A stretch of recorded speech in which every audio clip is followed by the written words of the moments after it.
Gereja adalah tempat perkumpulan orang-orang percaya untuk beribadah dan bersatu hati melakukan pekerjaan Allah di dunia.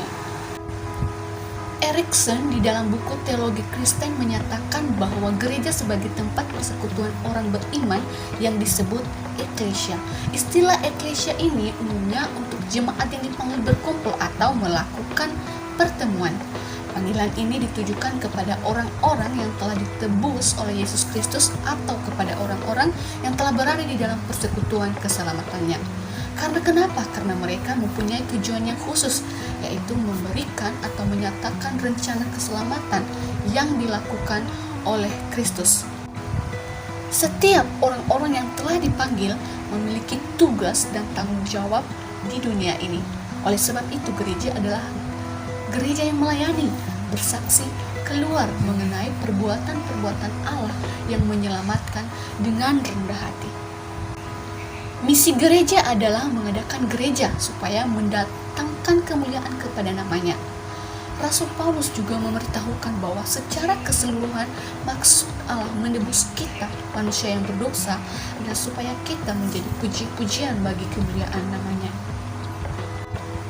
Perlu kita ingat kembali bahwa tugas panggilan gereja terdiri dari 3, yaitu bersekutu, bersaksi, dan melayani. Ketiga tugas itu disebut dengan tugas gereja yang tidak terpisahkan satu dengan yang lain. Dengan adanya tugas ini, gereja menjadi dinamis untuk menghadirkan tanda-tanda kerajaan Allah di tengah dunia sekitar.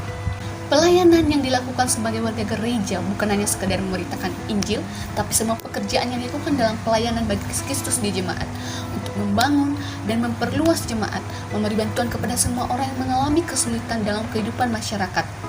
Ini dilakukan oleh orang-orang yang dipanggil sebagai pejabat dalam tugas-tugas gereja dan oleh seluruh anggota jemaat.